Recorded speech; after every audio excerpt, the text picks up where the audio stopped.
જય માતાજી મિત્રો। આજે અમે આવ્યા છીએ ખરાબાની વચ્ચે માં શીતળા માતાનું પવિત્ર મંદિર આવેલું છે। આ સ્થાન ખૂબ જ શાંતિપૂર્ણ અને પવિત્ર માનવામાં આવે છે। દૂર દૂરથી ભક્તો અહીં માતાજીના દર્શન કરવા આવે છે। આજે સાતમના પવિત્ર દિવસે અહીં ભવ્ય મેળો ભરાયો છે।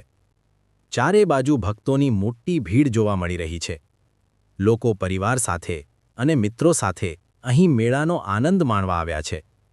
મંદિર તરફ જતા રસ્તા પર સુંદર દ્રશ્યો જોવા મળે છે। ચારે બાજુ હરિયાળી અને કુદરતી વાતાવરણ છે। ખરાબાના વચ્ચે આવેલું આ મંદિર ભક્તોને એક અલગ જ શાંતિનો અનુભવ કરાવે છે। મેળામાં વિવિધ પ્રકારની દુકાનો લાગી છે। અહીં મીઠાઈઓ, રમકડા, ચૂડીઓ અને પ્રસાદની દુકાનો જોવા મળે છે। લોકો અહીં ફરતા ફરતા મેળાની મજા માણે છે।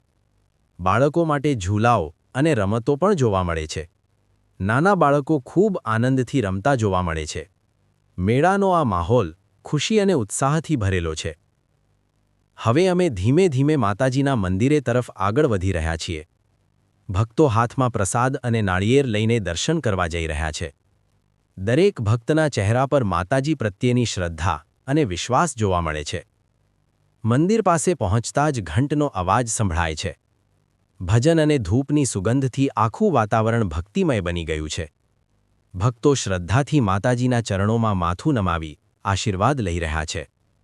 માતાજીના દર્શન કરતાં જ મનમાં શાંતિ અને આનંદનો અનુભવ થાય છે। ઘણા ભક્તો પોતાની મનકામના લઈને અહીં આવે છે અને માતાજી પાસે પ્રાર્થના કરે છે। આ પવિત્ર ધામમાં આવીને એવું લાગે છે કે માતાજી પોતાના દરેક ભક્ત પર કૃપા વરસાવી રહ્યા છે।